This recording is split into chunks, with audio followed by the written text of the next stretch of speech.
I'm here at the port of Naples, Italy. This is where I'm picking up a ferry from here in Naples to Palermo in Sicily. This will be an overnight ferry, so I'll give you a great tour of the ship. So this is actually Molo Immacolatella. This is GNV ferries. I'll post what that actually stands for on the screen. This is again a 14-hour ferry. I booked this about a month ago for 83 euros. It includes the cheapest room I could get, which was a bunk bed interior. I had that to myself. My taxi dropped me off here in front of the shop Molo 14. This is not the ticket office though. Right outside, you'll find the Ali bus stop, which will bring you here from both the train station and the airport. Ali bus is really convenient and affordable, brings you here for about 5 euros.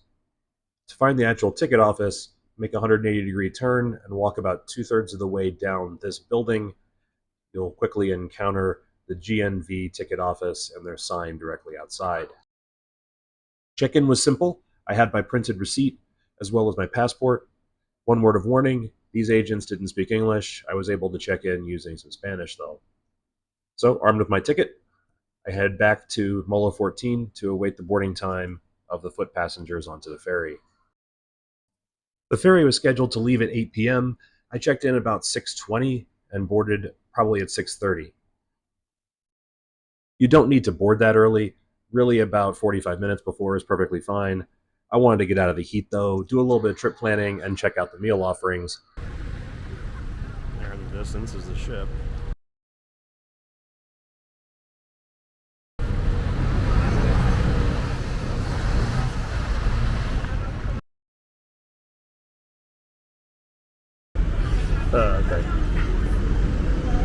Okay. It's a little bit of a surprise. I thought that was going to be like a security inspection hut, but it wasn't. So now we're on foot. There was no security screening of any kind. I only encountered one more GNV employee until I was on the ship. It was quite a long walk for foot passengers, probably about 1/3 to a half of a mile. Just something to keep in mind if you have a lot of heavy bags. I'm sure there's some way to get porter help or for people with mobility issues to get assistance to board, but it's not something I asked for.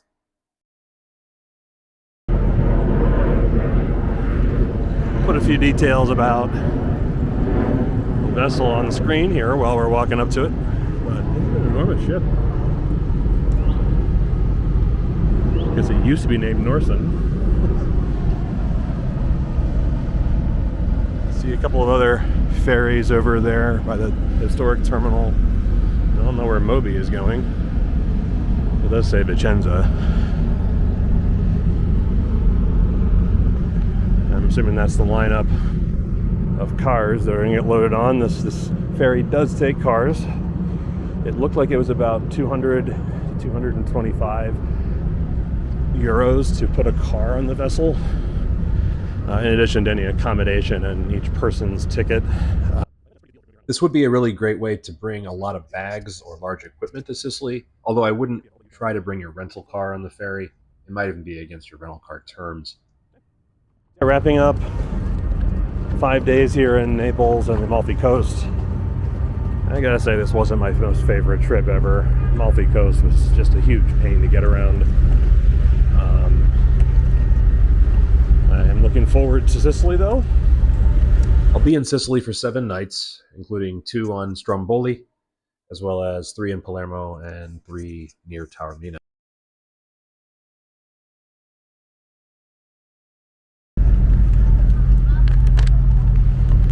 Hello. Hello.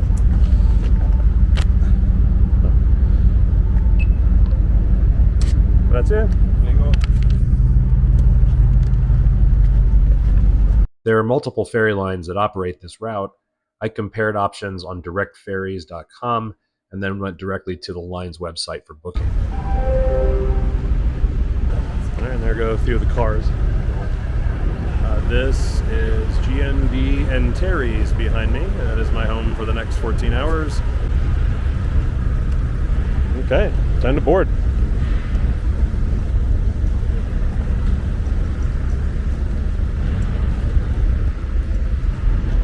So, yeah, you can see the big cruise ships here.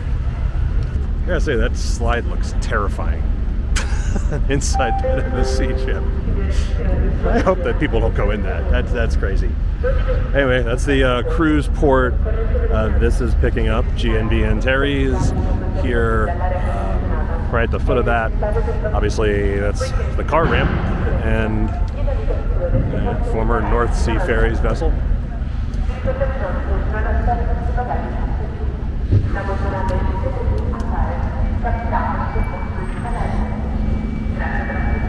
Ooh.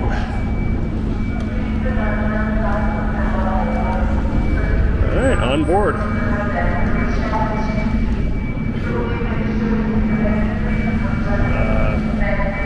Quite a bit of cargo space being unused here.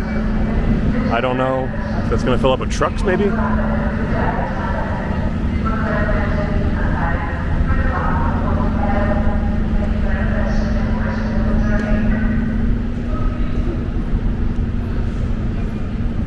So here is some of the cars going in.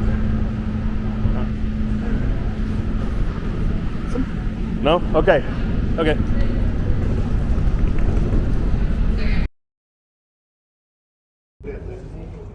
There's the check-in right there. And just like an information desk. That's what it looks like. Alright, so I had to come up and get a room key.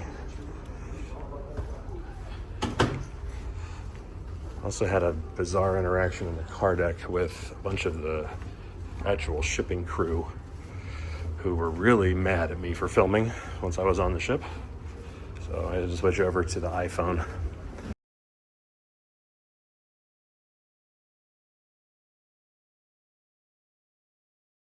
$2099. Maybe farther. There we go. 2099. Looks like an interior cabin to me. 2099.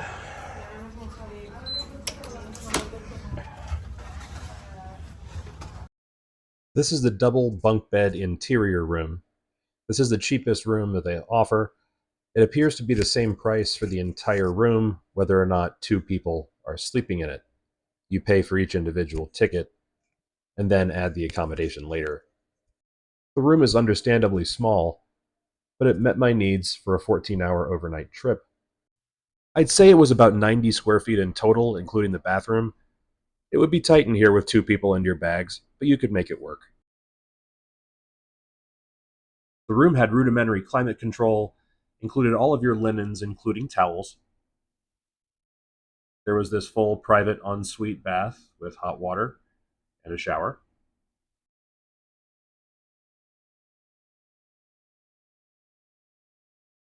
The room also had a small desk with a single set of power outlets. There was a single USB, an international plug, and a European Type-C. The two twin mattresses were comfortable enough, and I fit perfectly fine with my 6-foot frame. Unfortunately, my shower is broken, and the techs that came to check it out said I have to change cabins, so let's see what kind we get. I'm headed back to the information desk to find out which one I'm getting. Now I'm in number 1100, so it seems like it might be an upgrade. We'll find out. Here's the floor plan of deck 6. 1100 is... Nope, not an upgrade.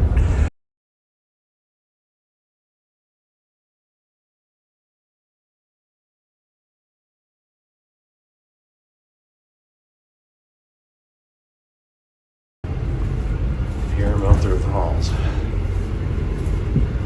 Here we are, 1100.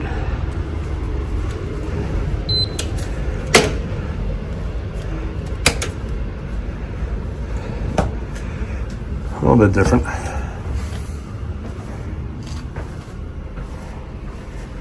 Linoleum floors.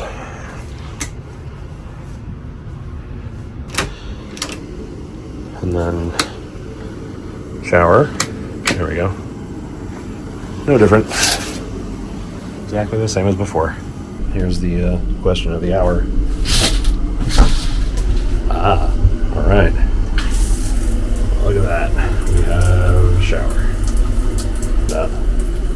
This is how you flush a toilet.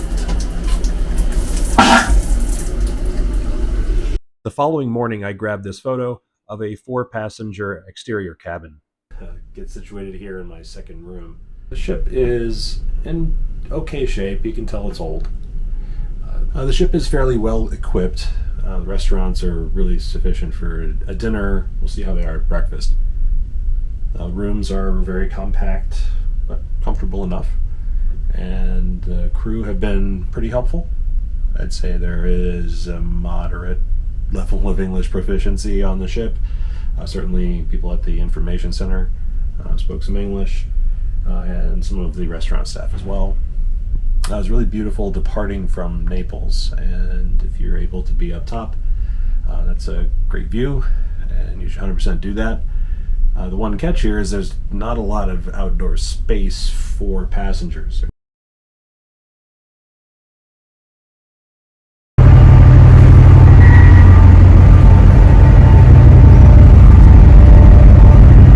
Most of the outdoor space was located on deck 6. There were galleries on each side of the vessel, identical to this one here. This was also the only smoking area. That's where we started and were earlier. There's still some cars waiting to get loaded on.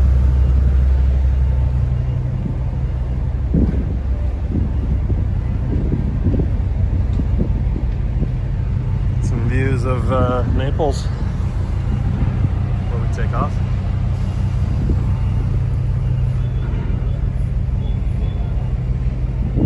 I actually rather like Naples compared to Amalfi. Didn't get to go see the castle there, but anyway, here's the stern of the ship. Looks like there's maybe used to be some passenger areas over there. Head relief area, how about that? Huh.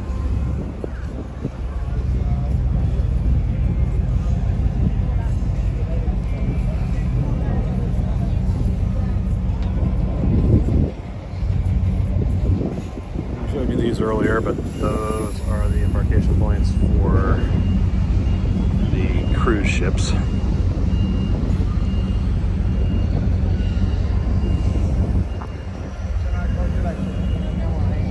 Over the starboard side of the ship.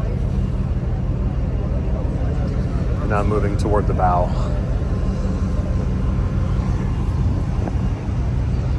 There is Mount Vesuvius. It's not terribly far away from that a few hours ago.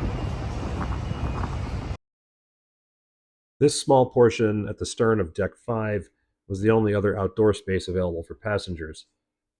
Overall, this is a relatively small amount of space for as many people as fit on this ship. It did get a little crowded as we got closer to departure time.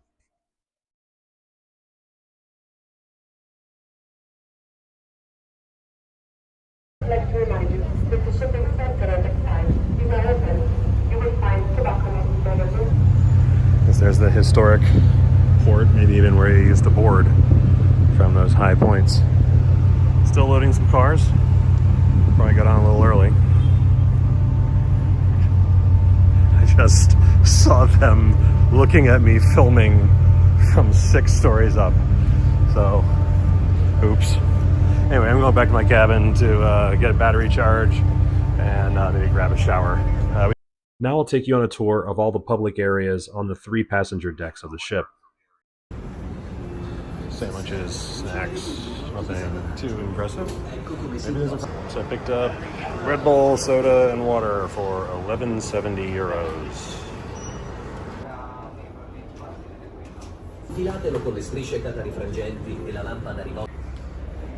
So, back to the midships. This duty-free shop opened about a half hour after we left port. There wasn't anything too compelling inside. Most of the common areas on deck 6 consisted of quick service restaurants, the duty-free shop, coffee shops, and a number of seating areas for passenger use.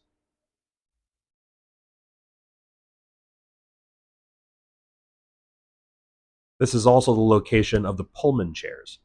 These are included in your base fare of your ticket. To be honest, this section looked pretty bleak. I only saw a couple of people in here. It'd be very uncomfortable to sleep overnight in these chairs.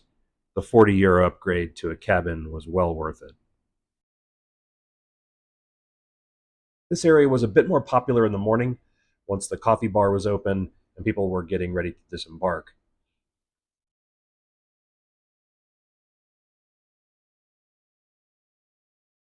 At the forward end of Deck 6, there was what was seemingly a disused show bar or nightclub.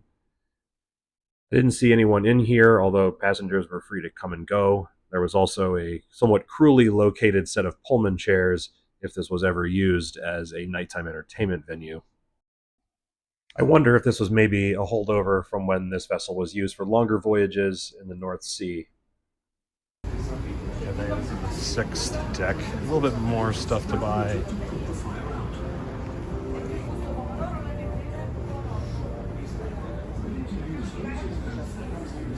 So yeah, this is very clearly not a cruise ship.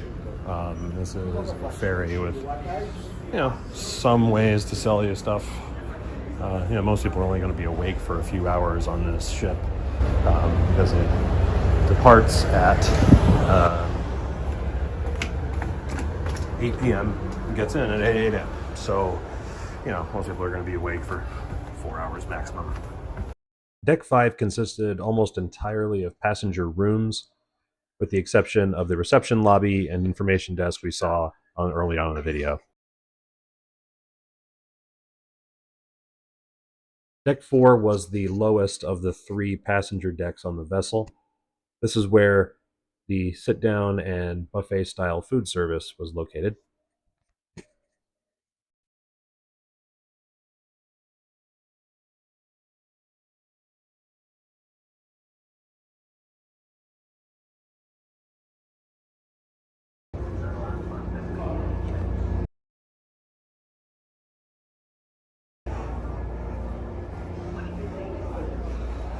Okay. Here's the kitchen. The kitchen is the ship's cafeteria-style restaurant with a lot of grab-and-go options as well as a buffet. It appeared you could get a meal here for under €20. Grab-and-go salads, desserts, some mozzarella right there. And,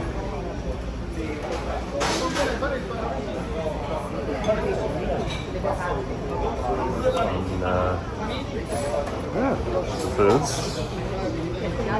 Next door was the Brasserie, which was a sit-down restaurant with table service. I wound up eating here. I got the burger with fried potatoes. It was good and cost me a grand total of about €27.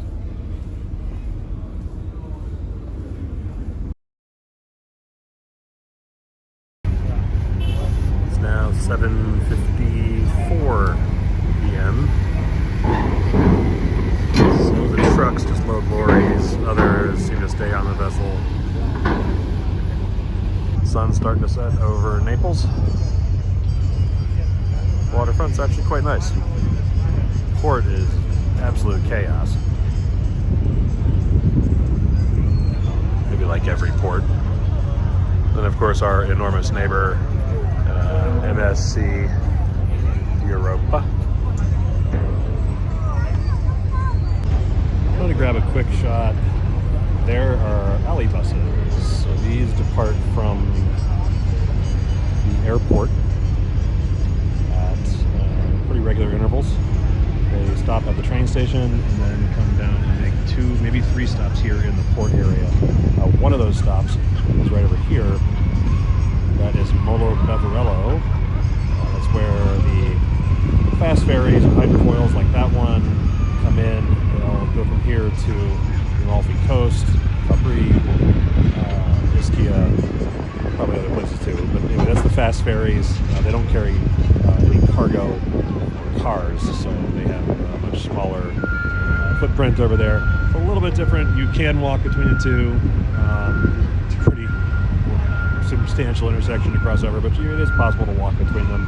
So you are able to, say, come from Amalfi to Palermo and walk over here to get on the ferry to Palermo.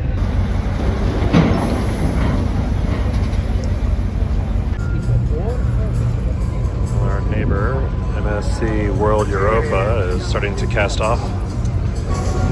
This guy uses a towing hitch to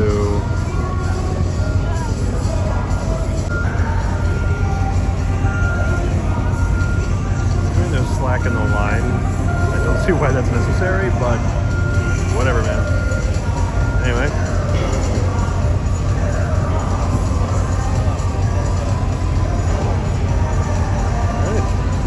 That'll do it.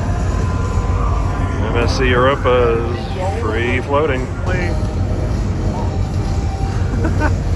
Alright, that's cool.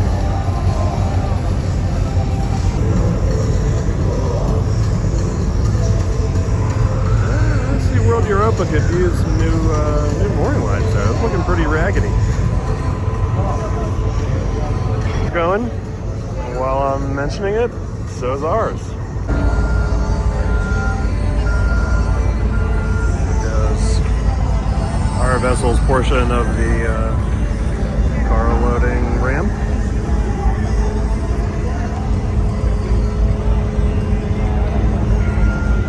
Propellers on.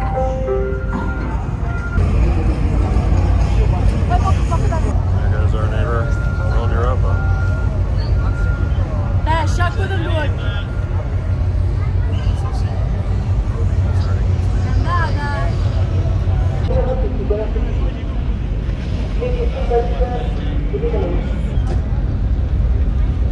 Free floating. Next stop, Palermo.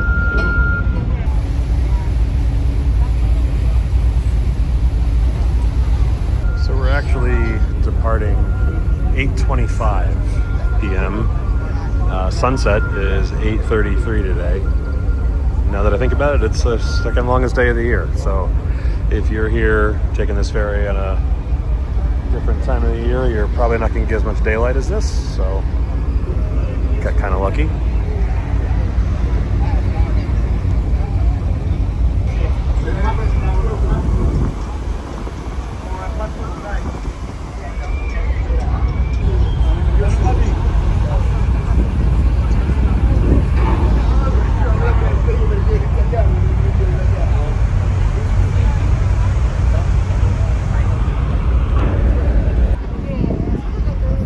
Dry dock. Looks like maybe even being broken up.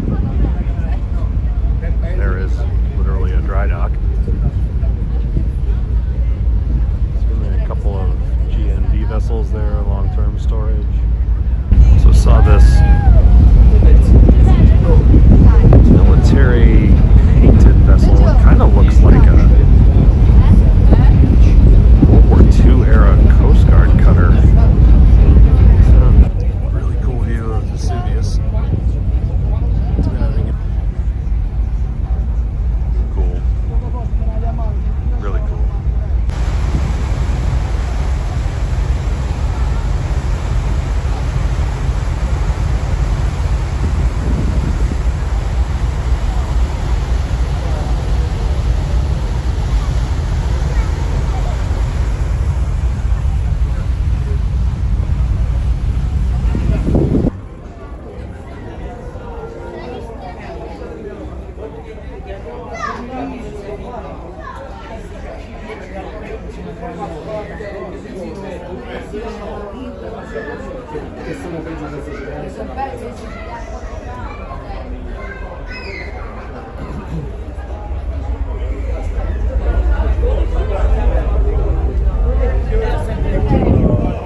I've been making these announcements since about 5:40 in the morning. Yeah, I'm definitely awake now. It's the same announcement every time too. Basically saying we're arriving at 7:15 a.m. So I'll go up top and see what I can find. I got about 4.5 hours of sleep.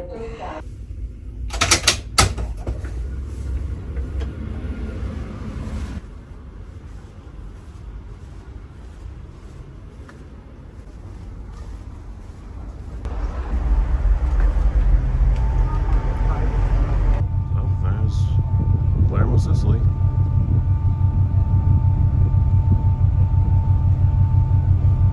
Picked up this for breakfast. We got a cappuccino and a croissant with Nutella for €5.90. You can also see we are quite a bit closer to the port of Palermo.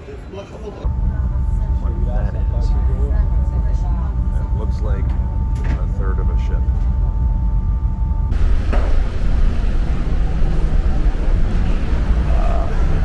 The ship did have Wi-Fi. I picked up 1 gigabyte for €7 to do a little bit of texting and emailing. The service quality was fine. Overall, if you could bring food and drinks and snacks with you, that might be a good idea. The food quality was okay, but it was expensive. While we watch the disembarkation, I'd like to thank you for watching. If you got value from this video, please consider a like or a subscribe to the channel. As a small YouTuber, your support means a great deal. Alright, I made it off without getting any hassle from our crew. The car passengers were let off first. There's the vessel. Looks like the freight is coming off now. But yeah, it's 8:45 a.m. I've already been awake for 2.5 hours at this point. I'm going to try to walk to my hotel now. Like in Naples, the port of Palermo has a really long walk from the ferry terminal to get off the property. There's also really poor separation between the vehicles and the freight traffic and the passengers on foot. If you're going to be in Palermo for any length of time, you're going to become a braver pedestrian, so I suppose it's a pretty good introduction to the city. So yeah, just quick initial thoughts. It's a comfortable enough ship. I didn't sleep great, but it was mostly due to the crew waking everybody up, at 5:45 a.m. Food was pretty good. And they were helpful and accommodating when I had a problem with my room. And you really can't beat the price of €83 or €83 for accommodation and transport. So, all right, that's the end of GNV Antares overnight ferry to Palermo. Thanks for watching.